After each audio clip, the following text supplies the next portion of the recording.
So DPS 2425 pre-board 1 physics paper. Okay. Okay. Question number 2. First answer is 0. Second question.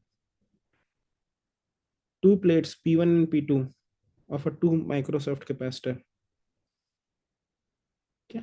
The plates P1 and P2 of a 2 microfarad capacitor. So the capacitance is 2 microfarad. And the plate P1 is 25 volt, P2 is minus 25 volt. So what is the potential difference? Delta V is 50 volt. 50. And what is the charge? Q is C into V, C into delta V. So what is C? C is 2 microfarad into 50. So something 100 microcoulomb. Okay. 0.1 millifarad.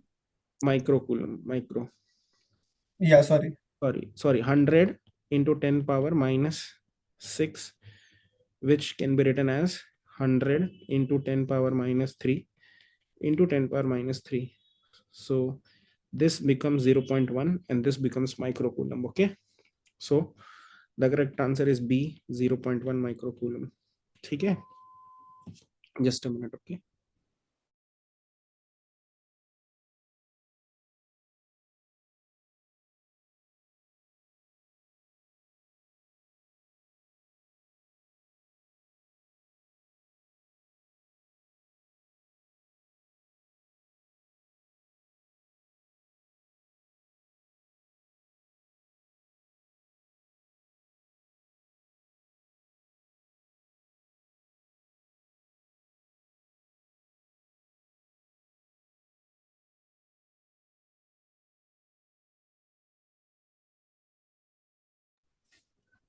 Yeah.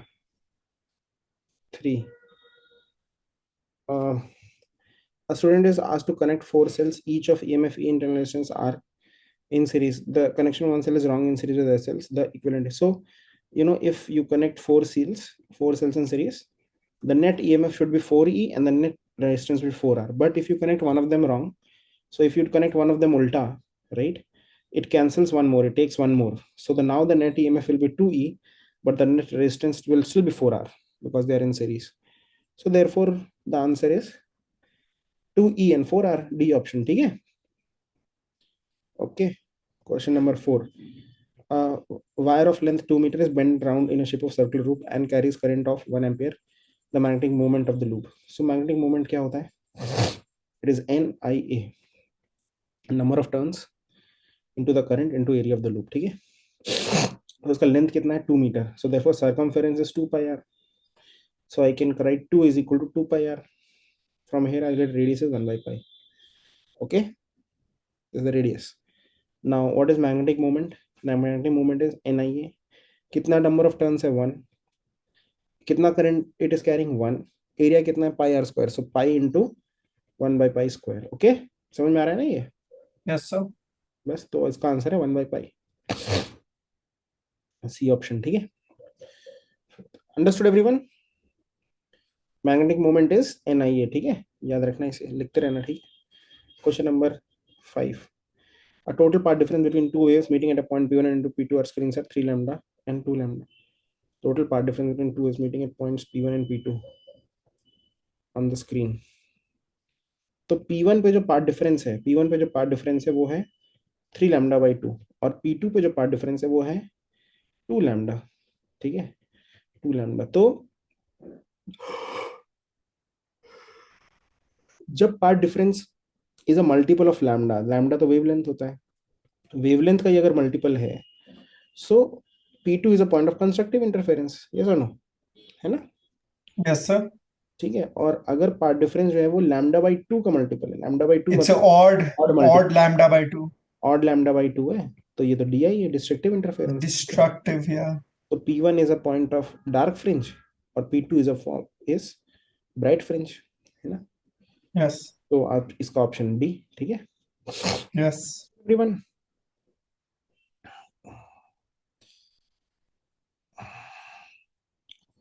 तो answer है 6 जो है ना, 6 उसमें ऐसा है कि बेटा अगर मान लीजिए ये आपका x है, ये y है और ये z डायरेक्शन है, तो अगर इलेक्ट्रिक फील्ड का जो, सॉरी इलेक्ट्रिक फील्ड नहीं, जो इलेक्ट्रोमैग्नेटिक वेव है उसका प्रोपगेशन अगर आई कैप में है, अगर आई कैप में है, अगर if it is in I cap, तो फिर ऐसा होता है कि Y, along the Y direction electric field होती है और along the Z direction magnetic field होती है, ठीक है। So the R the electric field and the magnetic field in the same direction? No, they are perpendicular. So E and B are, E is perpendicular to B, ठीक। But are they in phase? Yes they are in phase, क्योंकि जब आप इनका figure बनाओगे, figure बना हुआ है देखना बुक में, ठीक है। तो इलेक्ट्रोमैग्नेटिक वेव्स में बुक में चैप्टर है ये। मान लो ई जो है वो ऐसे चल रहा है रेड कलर से, तो बी जो है ना उसके परपेंडिकुलर चलेगा, परपेंडिकुलर प्लेन में, लेकिन तुम देखोगे तो वो ऐसे बना होगा, मतलब जब ये जीरो है तो वो भी जीरो है, दोनों जीरो है साथ में। जब ई मैक्सिमम है तो बी भी मैक्सिमम है, जब ई जीरो है अगेन बी जीरो हो गया। तो ये दोनों साथ में चल रहे हैं, ठीक है। Yes. तो दे आर इन फेस, ठीक है। सो इसका आंसर है C, they are in mutually perpendicular directions but they are in phase, ठीक है। Seventh, in an LCR AC circuit at resonance, resonance में क्या होता है, XL equal to XC. XL equal to XC हो जाता है, ठीक है। तो फिर वी और आई जो है वो फेज में हो जाते हैं ना, Yeah. इन फेज। तो the current is always in phase with the voltage, तो ये तो सही है, ये सही है, बस हो गया, डन ना। Yes, sir. Okay. 8, a plane EMW travels in free space along the x-axis. At a particular point in space, the electric field along the y-axis, तो E वैल्यू, ये formula E naught by B is equal to C, ठीक है, ये formula है E naught by B naught. ये सही है नहीं है? हाँ सही है, Yes, it's correct. सही है। तो तो E naught by B naught is C, तो बस हो गया फिर। बी नॉट पूछा है, बी नॉट कितना है, E नॉट बाई सी। तो E नॉट की वैल्यू 9.3 वोल्ट पर मीटर, डिवाइड बाई सी की वैल्यू 3 इंटू 10 पावर 8 मीटर पर सेकेंड। तो ये कुछ तो 3.1 आएगा और इंटू 10 पावर -8 आएगा Tesla, okay. Yeah, so in the exam, I didn't realize I have to do this, but I was looking at the options and I realized it's dividing by 3, and the number we've learned with 3 is 3 into 10 to the power 8, and 10 to the power -8 went up, so I ticked this, it's correct. ये right, ठीक है, correct. Ninth, Trump is always correct, you know, which of the following Actually, is false for interference of light, which of the following is false for interference of light? So coherence of the sources is an essential condition for interference, coherent होना चाहिए, is false, तो ये तो true लग रहा है, ये तो सही है, coherent होने चाहिए sources, correct. The minimum of interference pattern need not be of zero intensity, हाँ सही है, ये भी सही है, minimum of interference need not be correct, हाँ सही है, बी तो सही है, बी ट्रू है, ये भी ट्रू है। C, interference simply differentiated without denying, ये ट्रू है। D, the minimum of interference must, ये गलत है, फॉल्स है, देखो कैसे फॉल्स है। हमने पढ़ा था आई जो होता है ना, आई रिजल्टेंट, ये का फॉर्मूला क्या होता है, इसका फॉर्मूला होता है I square is equal to I1 square plus I2 square, ना ये नहीं होता, ये होता है, it is actually in root, so 2√I1 I2 cos phi, ठीक yeah, है। root I1 plus root I2 whole squared. √I1 plus √I2 whole square, मतलब basically it is √I1 square plus √I2 square, which is I1 plus I2 plus 2√I1 I2 cos phi, ठीक है। अगर तुम्हें I max चाहिए, अगर तुम्हें max चाहिए, तो ऑफकोर्स इसमें फाई को क्या करना पड़ेगा, वन डाल, फाई को डालना पड़ेगा, कॉस जीरो डालना पड़ेगा, सो दैट कॉस फाई की वैल्यू 1 हो जाएगी, ठीक है।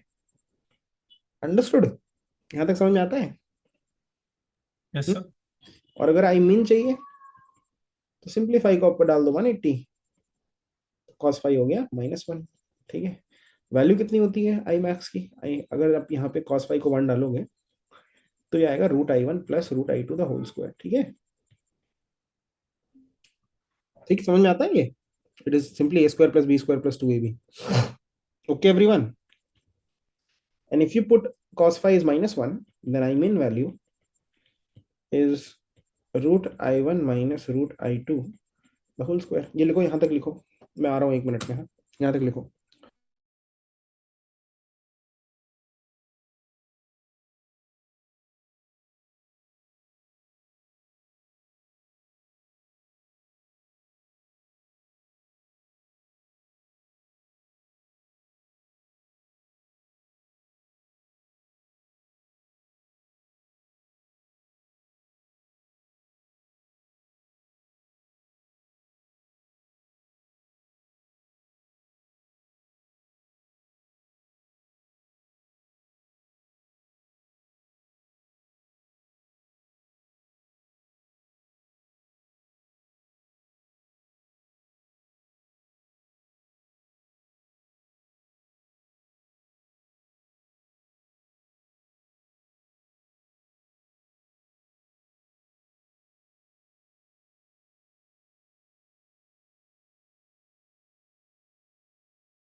Yeah.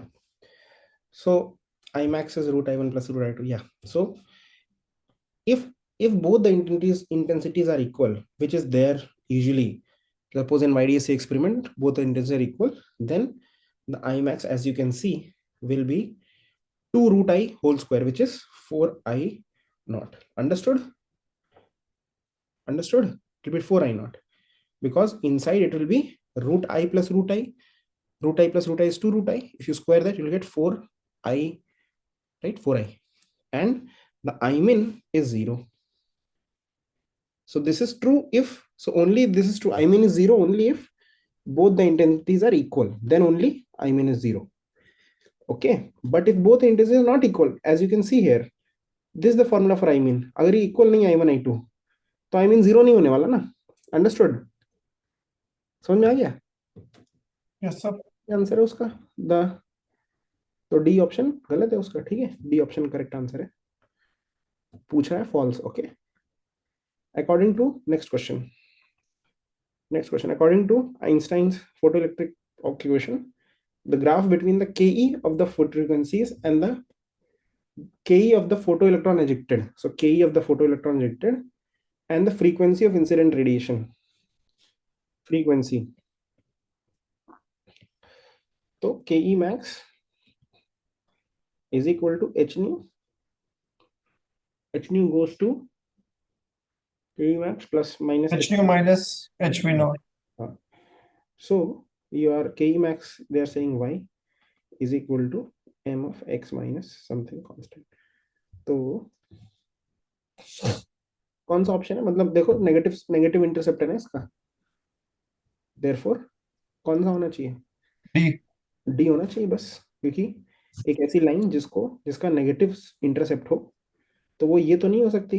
It can be option A, तो ए तो है ही नहीं. Yeah. बी में पॉजिटिव इंटरसेप्ट है, Yeah. सी में 0 इंटरसेप्ट है, Yeah. और डी में है जो नेगेटिव इंटरसेप्ट है. ठीक है, ओके, ये नेगेटिव इंटरसेप्ट डी में है, तो डी आंसर है. Okay, But the graph, I mean, obviously, but the graph, if you see, they've written frequency and t on the x-axis. वो शायद किसी को ग्राफ Misprint है. प्रिंट है वो. नेक्स्ट है, what will be the angular momentum of an electron in hydrogen atom if it's energy is -1.5. ये कौन से उसकी बात हो रही है बता दो. अगर माइनस डायरेक्टली कर सकते हो, जैसे NH by 2 pi. ये कौन से एनर्जी का इलेक्ट्रॉन है? कौन 3. सा? हाँ, N equal to 3. n equal to 3 है ना ये, क्योंकि तुम डायरेक्टली Yes. कर सकते हो -13.6 बाई n 9. है. तो बाई 1 से तो आने वाला नहीं है, n इक्वल टू 1 से तो नहीं आएगा इतना. 2 करोगे, n इक्वल टू 2 करोगे, 3.6. तो 2 करोगे तो डिवाइड बाई 4 होगा. 1, sorry. Yeah. डिवाइड बाई 4 होगा, तो ये फिर से 1.5 नहीं आने वाला. Yeah. इसका मतलब n इक्वल टू 3 करना है, क्योंकि अगर n इक्वल टू 4 कर दिए तो 4 से तो 16 से डिवाइड होगा, 1 से कम वैल्यू आएगी. 0.85. Yeah. हाँ, तो इसलिए ये 9 n इक्वल टू 3 है. और एंगुलर मोमेंटम क्या होता है for third NH by 2 pi. NH by 2 पाई. बस, तो n मतलब 3 इंटू h की वैल्यू कितनी होती है? h की वैल्यू क्या होती है? 6.6 something. 2 hmm, into 10 power minus 34 divided by 2 into 3.14 something. So 6.6 by 2.3, we can approximately cut it. ये तो पूरा Therefore, the answer is approximately 3 into 10 power minus 34. Correct. The closest option is C. Correct, C is the correct answer. ठीक है, very good. चलिए 12th, और nucleus A X Z. तो Z इसका atomic number है, ए मास नंबर है. Has mass represented by M A Z. ठीक है, the mass of proton and neutron respectively. अच्छा, बाय द वे बोला है क्वेश्चन में कि इसका जो मास है that is represented bye m times a comma z. तो इस सिंबल से उसका मास बताया है. ठीक है, एक्चुअल मास जो है. और if mp and mn denote the mass of proton and neutron, तो प्रोटॉन का मास mp और न्यूट्रॉन का मास mn. Find the binding energy. Binding energy क्या होता है कि जब तुम इंडिविजुअली प्रोटॉन्स और न्यूट्रॉन्स का मास निकालोगे, वो थोड़ा ज्यादा आएगा किससे? Actual mass of the atom से. तो जो डिफरेंस है दैट इज बाइंडिंग एनर्जी. यानी कि डिफरेंस कितना होना चाहिए? डिफरेंस इंटू सी स्क्वायर है ना. तो मास डिफेक्ट जो भी मास डिफेक्ट आ रहा है आपका into C square should be binding energy, है ना। मास डिफेक्ट क्या होना चाहिए, मास डिफेक्ट होना चाहिए ज्यादा किससे आता है, ज्यादा आता है जब आप प्रोटॉन न्यूट्रॉन को इंडिविजुअली निकालते हो, वो ज्यादा होता है ना। और जब आप actual experimental value of the mass निकालते हो कम होता है। तो देयरफॉर जो ये वाली चीज है ये कि एक्चुअली कि इंडिविजुअल प्रोटॉन्स इलेक्ट्रॉन्स जो मास होगा वो होगा z टाइम्स mp, क्योंकि इतने नंबर ऑफ प्रोटॉन्स हैं, z is number of protons into the mass of proton plus the number of neutrons होते हैं वो होते हैं a minus Z into mass of neutron. ये तुम्हारा है, ये होना चाहिए मास, इतना मास। Yes. इसमें से मैं वो माइनस कर दूंगा जो actual mass Mass of the nucleus. अब ये चीज डेल्टा एम आ गई जो स्क्वायर ब्रैकेट के अंदर है, इसको इंटू सी स्क्वायर करोगे तो बी आ जाएगा। ठीक है, तो आई थिंक इसका आंसर फिर क्या है, इसका आंसर है बी है। ठीक है, Yes, sir. तो अच्छा क्वेश्चन है क्योंकि इसमें ए ऑप्शन भी था, तो बच्चे ए भी टिक कर सकते थे, बट ध्यान रखना कि ज्यादा मास किसका होता है, इंडिविजुअल प्रोटॉन और न्यूट्रॉन का होता है, इसीलिए वो I A. thought, sir, I got confused in the exam key A or B, but then I remember this thing that you said, exact thing, so I got it. ठीक है, okay. 12th 13th assertion reason 13th, an electron and proton enter with the same momentum p in a magnetic field b such that the p perpendicular to b। अच्छा, p is momentum मतलब velocity is perpendicular to b। ठीक है भाई, velocity is perpendicular to B, और velocity और P, ठीक है। Bye the वे दोनों का मोमेंटम सेम है।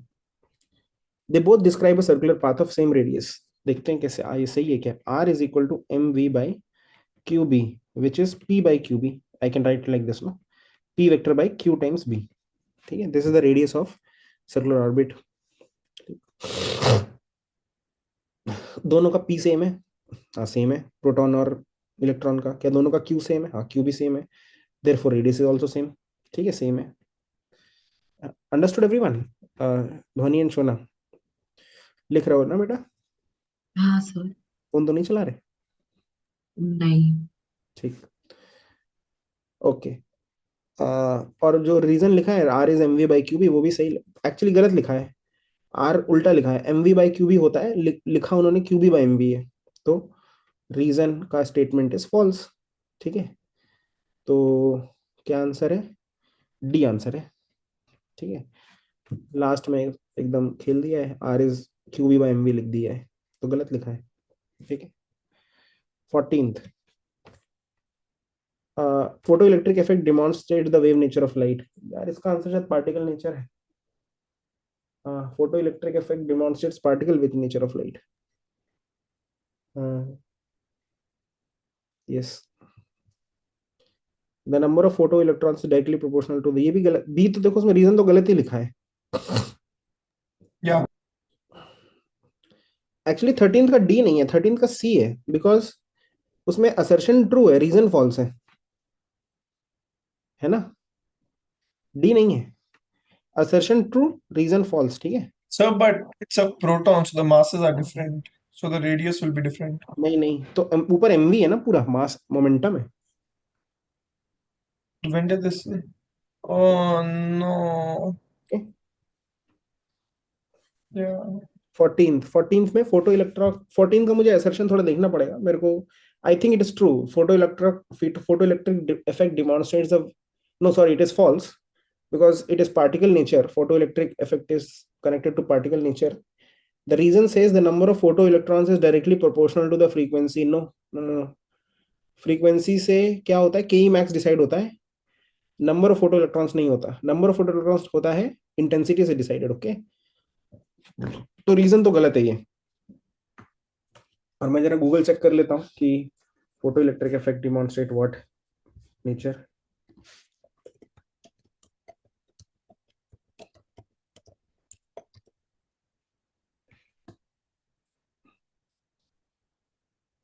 Yeah, it is particle nature. Okay, please write important thing.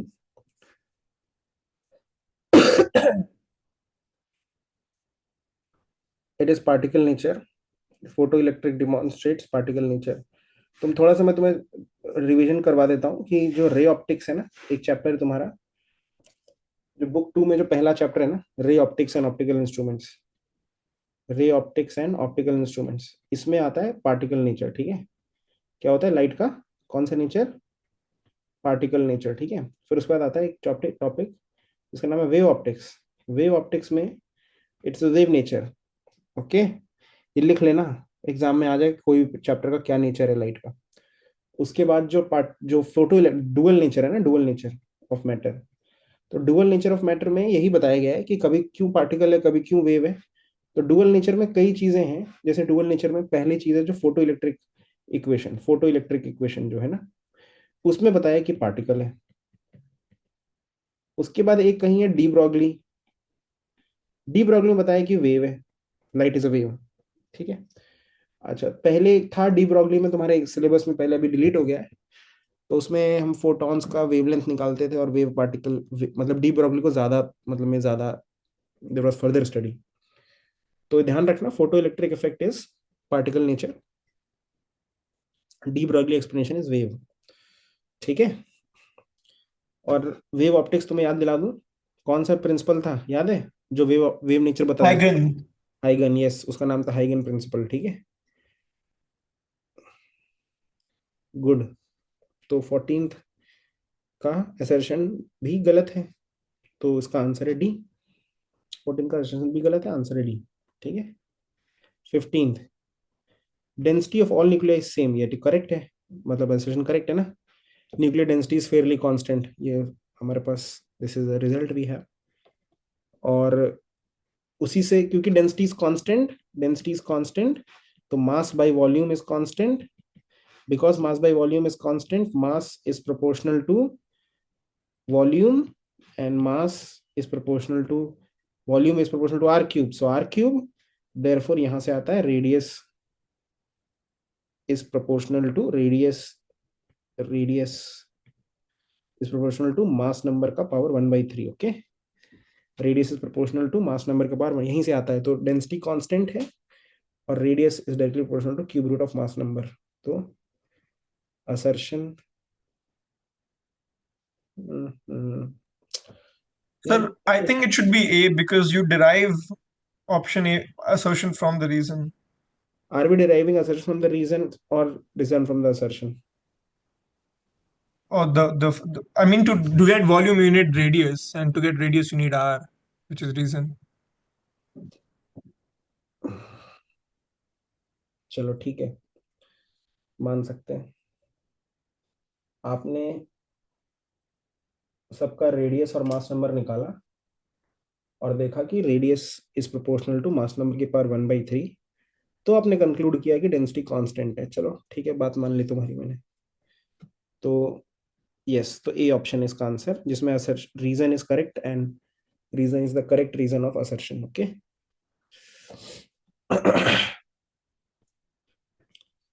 15th 15th हो गया, 16th आते हैं। The VI character is same as that of another. VI characteristic of a p-n junction diode is same as that of, no, of course it is not.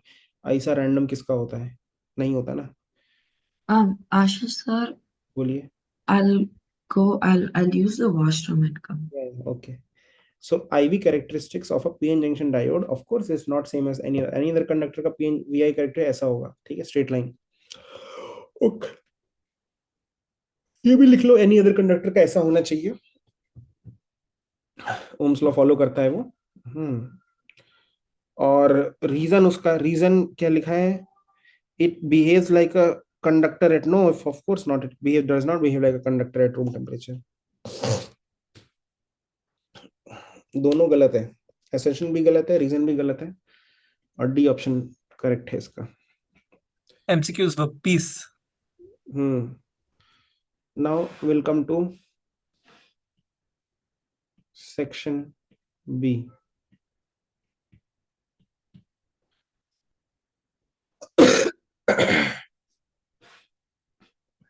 17th, two identical circular coils of radius 0.1 meter, each having 20 turns, are mounted coaxially 0.1 meter apart.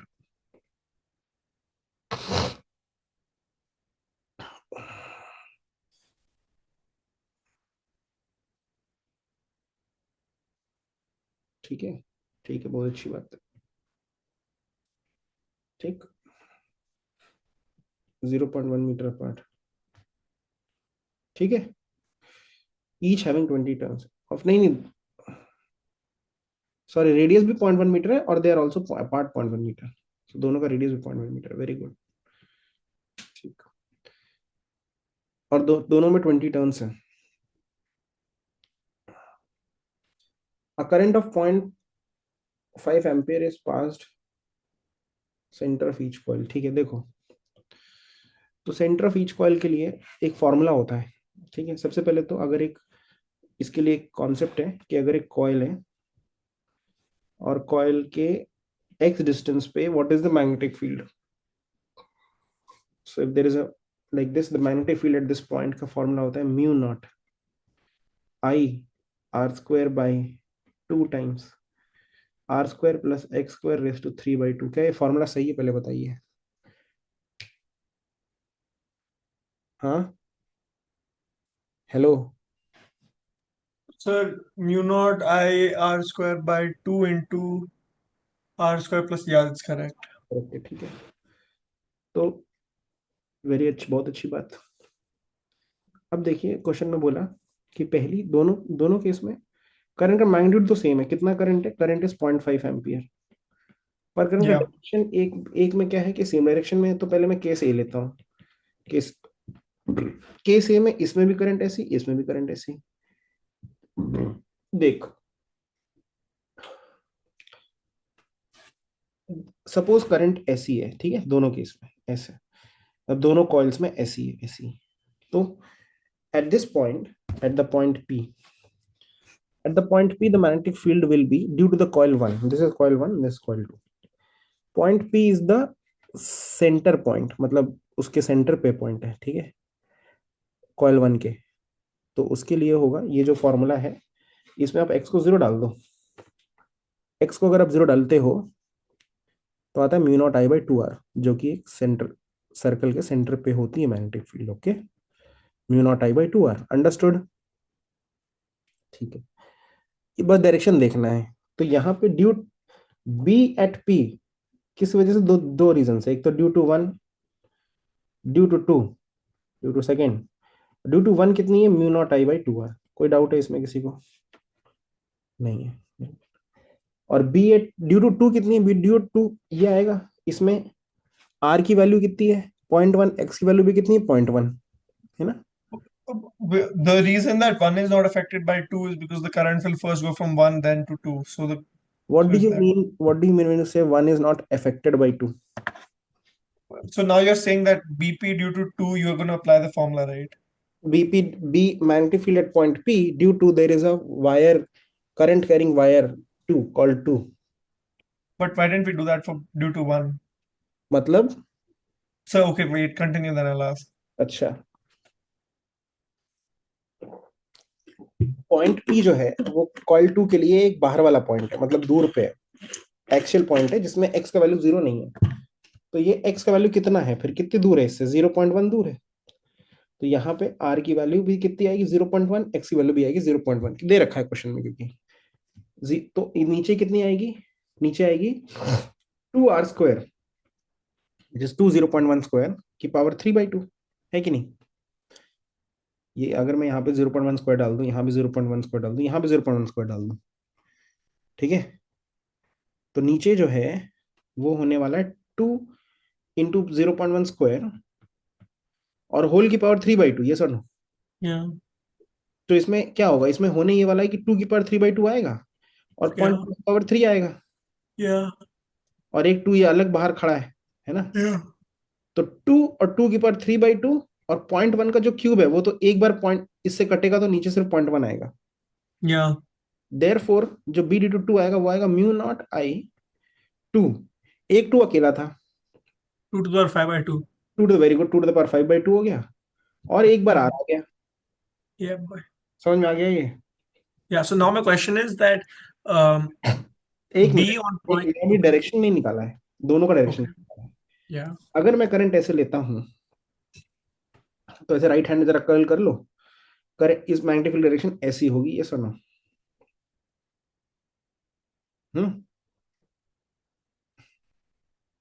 ठीक। और अगर मैं इसको इसकी वजह से, अब देख लो, इसकी वजह से मैग्नेटिक फील्ड इस डायरेक्शन में होनी चाहिए, तो ये भी इस डायरेक्शन में यही होगी। तो देयरफॉर ये दोनों मैग्नेटिक फील्ड ऐड होंगी क्योंकि सेम डायरेक्शन में। अंडरस्टूड? ठीक है। तो देयरफॉर जो केस ए है उसमें आंसर आएगा ये पिंक वाला और ये ग्रीन वाला, दोनों का एडिशन। समझ में आया? तो मैं पूरा नहीं लिख रहा, मैं बस इतना लिख देता हूँ। केस ए में जो आंसर आएगा वो आएगा पिंक प्लस ग्रीन। ठीक है, समझ में आ गया कि नहीं? Yes sir. और जो केस बी में आंसर आने वाला है वो क्या है? वो पिंक माइनस ग्रीन है ना? Yeah. बस हो गया। ठीक है, My question is that बोल। when we're calculating P due to magnetic field due to 2, we are hmm, taking into account. Wait, what? Where is P? Oh, P. Oh, my bad. Sorry. ठीक है, समझ में आ गया। ये है exemplar, exemplar से उठा के दिया है, उस लेवल का प्रॉब्लम है। एक प्रॉब्लम मुझे लगा पेपर में जो थोड़ा दिमाग लगेगा। इधर डायरेक्शन में गलत करोगे, नहीं तो वैल्यू डालने में गलत करोगे, नहीं तो लास्ट में प्लस माइनस में गलत करोगे। बस यही है। Okay, 18th, calculate the work done. Sir, excuse me, 2 minutes, I'll be back. I'm going to wash. ध्वनि।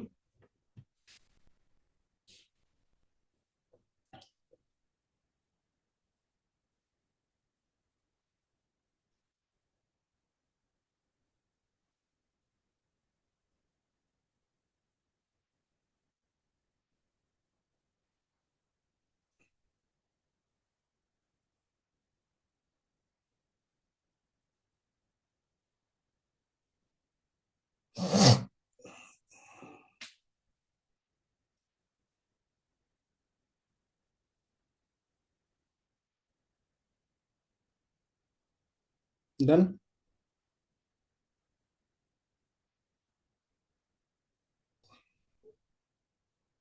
Okay, 18। Calculate the work done rotating a magnet of magnetic moment this.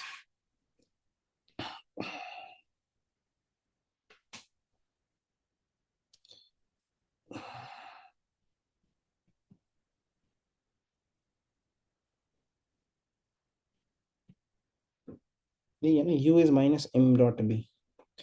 The formula is u is minus m dot b and the work done is delta u.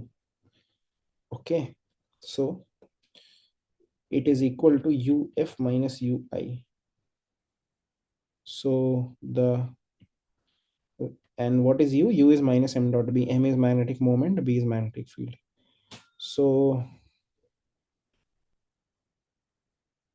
the uf is minus, and what is it? Is minus mb cos theta.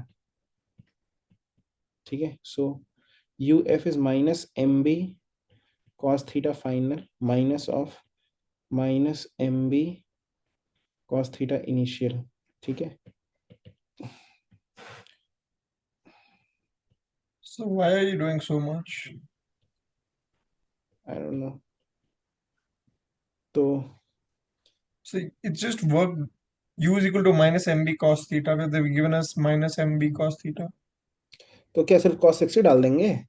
Yeah. नहीं ना, No way. 90 minus 60 we have to do. और इसने शुरू में बताई नहीं कि मतलब पहले मैग्नेटिक फील्ड कैसी है। From its position along a magnetic field. Oh, So cos phi is equal to 0. calculate the work done in rotating a magnetic moment through an angle from its position along along मतलब पहले दोनों line में थे, Parallel, huh? तो पहले दोनों line में थे मतलब थीटा इनिशियल 0 डिग्री है Bro, और no. थीटा फाइनल 60 डिग्री है। ठीक है, Yeah. तो देयरफॉर ये आएगा 1 माइनस हाफ आएगा, क्योंकि थीटा cos 0 1 होता है। Agreed. ठीक है, तो ये हाफ आएगा हाफ एम बी। ठीक, ठीक है। Wait. So wait, you said mine. So wait. क्या हुआ? You said what? Okay, fine, continue. पहले 0 डिग्री था, Yeah, बाद में 60 डिग्री है. yeah, cos 0 1 होता है, yeah, cos 60 हाफ होता है. yeah. 1 minus half is half. Okay, so here's what I wrote. I wrote minus half. The good thing about cos 60 is that if I didn't put cos 0, then I would still get minus half. So in the question, so for the writing, 30 होता तो जो मजा आ जाता है ना, तब गलत हो जाता. इसके लिए तो ठीक है. मैंने पहले माइनस हाफ लिखा, फिर मेरे को लगा कि नहीं यार, एनर्जी नेगेटिव नहीं होनी चाहिए, तो मैंने फिर फाइनल आंसर में पॉजिटिव लिख दिया. सो ऐसे work nice done, nice rule. Work done है, नेगेटिव हो सकता है, ठीक है, और एनर्जी भी नेगेटिव हो सकती है. या तो ठीक है. एनीवे मुझे लगने लगता है इतना they will your if you have written somehow or the MB by 2 it is fine. Okay, ठीक है. और show diagrammatically the behavior of magnetic field lines in the presence of डाया में क्या होता है, वीकली रिपल्शन ना. हाँ, तो अगर डायमैग्नेटिक मटेरियल है और उससे मैग्नेटिक फील्ड लाइन जाती है तो तुमको दिखा देना कि ऐसे हल्की सी टेढ़ी हो जाती है बस. ठीक है, पैरा है तो थोड़ी सी अंदर आ जाती है, थोड़ा सा अट्रैक्शन है बस. जो बाहर से जाना की कोशिश कर रहा था वो अंदर से थोड़ा सा चला जाएगा. ठीक है, बाकी सब ऐसे ही रहेंगे, थोड़े थोड़े लाइंस बस एक्स्ट्रा अट्रैक्ट हो जाएंगे. ये पैरा का है. Okay done.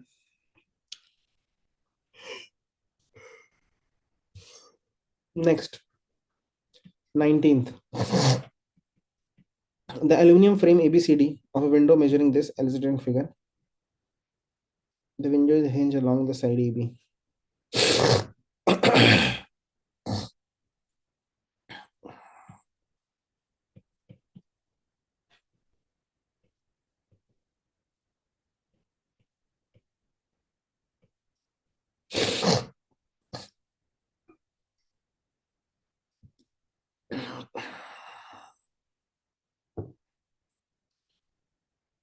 Flux तो easy है. Flux A part.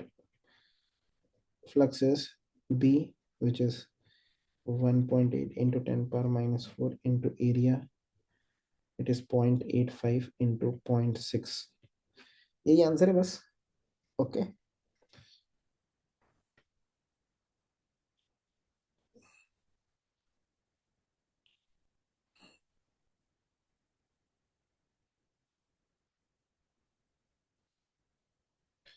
Second part क्या है कि इट इज हिंज्ड है, बाद में खोल के ऐसा हो जाता है. जब खोल के ऐसा होता है तो the flux becomes zero finally, right?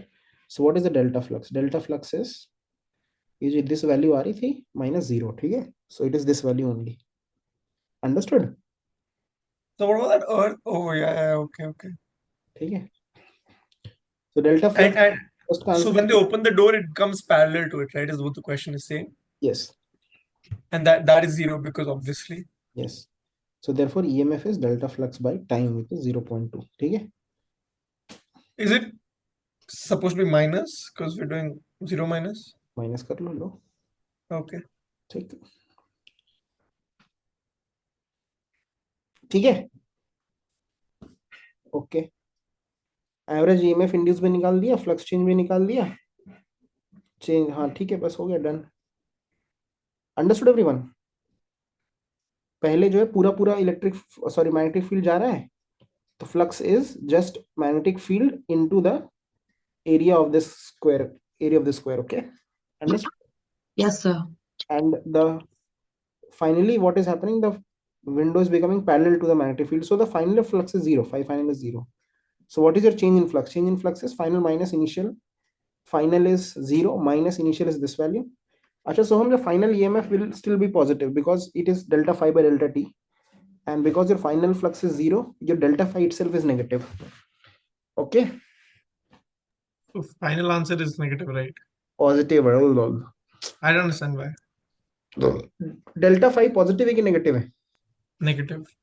और ईएमएफ क्या होता है, minus delta five by delta. Minus, oh yeah, okay. पर अगर तुमने नेगेटिव भी लिखा है तो भी चलेगा, वैल्यू सही लिखी होनी चाहिए. ठीक है, 20 इन अ YDSE। ये तो इजी है ब्रो। क्या होता है जो बीटा होता है, beta is n lambda by D, ऐसे है ना? n lambda d by d. d by D, हाँ, n lambda D by capital D by No, small capital D by D. Capital D by small d. D. तो अगर मैं इस पूरे setup को एक म्यू में इमर्स कर दूं तो लैम्डा जो हो जाता है वो लैम्डा न्यू जो होता है वो ओल्ड लैम्डा बाई म्यू होता है। इस वजह से जिस जिस चीज में लैम्डा का एक्सप्रेशन आ रहा है वो सब चीज में लैम्डा चेंज हो जाता है। तो तुम्हारा जो बीटा न्यू हो जाएगा वो हो जाएगा, इस लैम्डा की जगह क्या डालेंगे हम, न्यू लैम्डा। तो न्यू लैम्डा है old lambda by mu, therefore beta by mu. ये करवाया है, ऐसे मुंह मत बनाए, ठीक है? करवाया है मैंने कि अगर ऐसे पानी में डाल दो तो बीटा कम हो जाता है, मोर फ्रिंजेस दिखते हैं। ये क्लास में डिस्कस हुआ है, ठीक है? प्रियल ने सुना भी है, मुझे याद है। तो बस अगर पहले जो स्क्रीन साइज था उस पे 241 दिख रहे थे, यानी कि 241 times the whole beta is the screen size, yes और नो? स्क्रीन लेंथ है ना, लेंथ ऑफ स्क्रीन। अब क्या है, वो पूछ रहा है what is the new number into beta dash again is a new length, yes और नो? जब पूरा आप नया पूरा पानी में डाल दोगे तो आपका 241 की जगह ज्यादा दिखने लगेगा। क्यों? क्योंकि बीटा कम हो गया है। तो अब अभी भी सेम इक्वेशन होगी ना कि new number into beta dash is equal to length, therefore new number into beta dash is 241 times beta. And how much is beta dash? It is beta by mu. So new number into beta by mu is 241 into beta. ये beta beta गया, 241 into mu। Water का mu जो है वो कितना होता है? 2 by 3, 1.33. तो 4/3 बोलते हैं, ठीक है? तो new number is 241 into 4/3, 2 4 6। That's what I did. तो सही है फिर। But oh no, मैं तो बस ऐसे मेरे को लगा. पानी में डालेंगे तो I didn't understand what step you wrote. Question mark beta dash is equal to length. पहले पानी में डालने, हवा में जो है वो कितने फ्रिंज, कितने ब्राइट डार्क स्पॉट्स है multiplied by the width of each bright spot gives the length of the total screen. on the screen. Therefore, beta dash, which is the new number of fringes, and the length is the same. Yes, length of the screen same. Beta Why? dash new fringe width। तो अरे screen का size है ना वो। But they've asked ki, but are this? बोलो बोलो। I'm saying that suppose why will this? If I change my medium, that means the number of fringes produced are being changed. So shouldn't my length of all fringes combined be changed or reduced or increased respectively? If you change the, if you immerse the entire setup in liquid of refractive index, the lambda is going to change. Therefore, Yeah. beta means the each fringe width is going to change. Agreed. Now, each fringe width is, you obtain them on a screen. The fringe width is not dependent on the screen size. Screen तुम कुछ भी रखो, fringe width तो वही। Correct. Fringe width तो एक light आ रही है ना, Yeah. स्क्रीन पे ऑब्टेन करना तुम्हारा काम है, तुम्हें नहीं करना ऑब्टेन, स्क्रीन पे मत करो। Okay. फ्रिंजेस तो उतनी बनेंगी। Correct. अब अगर मैंने एक 1 मीटर लंबा स्क्रीन लिया है Yeah. तो वो स्क्रीन का लेंथ तो 1 मीटर ही रहने वाला है। Correct. अगर उसमें पहले 5 फ्रिंजेस बन रही थी तो Yeah. पहले इक्वेशन लिखता था 5 into the fringe width is equal to 1 metre. Yeah.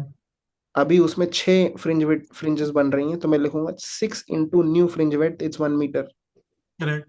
दोनों केस में 1 मीटर तो सेम है, Correct. दोनों केस में लेंथ सेम है। Okay. Okay. So it's dependent on both factors, the number of fringes and the fringe width, What is dependent on both factors? the length of all fringes. The length of the screen. Yeah. No, I'm just trying to say that if I बात सुन, okay. बात सुन। Yeah. मेरे पास YDSE के 2 छेद हैं यहाँ पे, ठीक है? Yeah. इससे पैटर्न बन रहा है एक। Yeah. जो पैटर्न बन रहा है वो तो बन ही रहा है ना यहाँ पे, Yeah. सिमा मिनिमा का है, ठीक?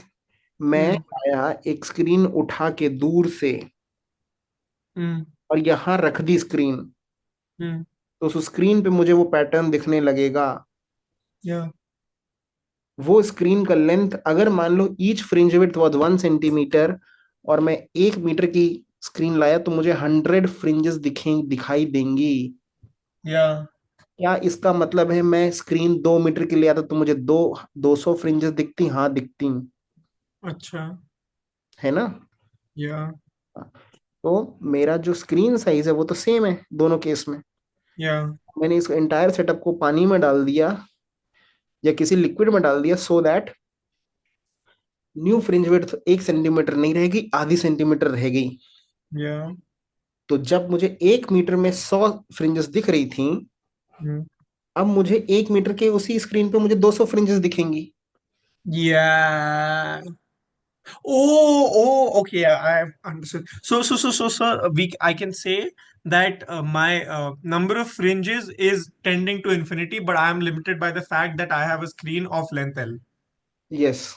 Okay, understood. Thank you very much. अगर मैं तुमसे बोलूं कि जैसे कॉनकेव मिरर है, Yeah, कॉनकेव मिरर में दो तरह की इमेजेस बनती हैं, रियल इमेज और वर्चुअल इमेज।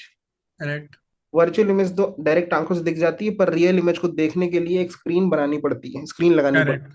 Yeah. है। अगर मैं तुम्हें एक रैंडम कॉनकेव मिरर दूं जिसका फोकल लेंथ है 30 सेंटीमीटर, देयरफॉर उसका Yeah. रेडियस ऑफ कर्वेचर है 60 सेंटीमीटर, Hmm. और मैंने उसके सेंटर ऑफ कर्वेचर पे ही ऑब्जेक्ट रख दिया, मतलब u इज -60, Hmm. तो उसका इमेज डिस्टेंस कितना है? Oh, mirror formula. ऐसे ही बोल दो ऐसे, ठीक है, कॉमन सेंस है। सेंटर ऑफ कर्वेचर पे ऑब्जेक्ट रखी तो कहाँ इमेज बनती है? Infinity. पागल है क्या? Center of curvature. Sorry. Curvature ही बनती है, रियल इमेज बनती है। Real image. Yeah. उसको देखने के लिए स्क्रीन भी चाहिए। Yeah. अब तुमने तो आंसर दे दिया, बिना मैंने तो बोला नहीं स्क्रीन है कि नहीं है, Correct. तुमने तो बोल दिया कि इमेज इज एट -60, हाँ. तो इमेज तो बनी रही है -60 पे। अब मैं उसको देखूं ना देखूं. हाँ, तुम देखो ना देखो, वैसी फ्रिंजेस बन रही हैं, Yeah. Okay. Okay. Screen size से कोई मतलब नहीं है। Yeah. I understand. Okay, draw a plot of PE of pair of nucleon as a function of their separation. Oh, ये चीज I think we have not discussed in the classroom. ये ये शायद ये वाला ग्राफ है, क्या ये मैंने डिस्कस किया क्लास में? So we sort of have. Okay, I drew the graph anyways, but I mean I remember that the one of the factors, the conclusions is that as R is less than R naught, the force decreases. Forces repulsive ऐसे कुछ है। Yeah, yeah. So I drew this sort of diagram and I couldn't label it, but I drew something like this. ठीक है, so if r is r less than r naught, the force is repulsive. If r is more than r naught, the force is attractive in nature. ठीक है। Yeah.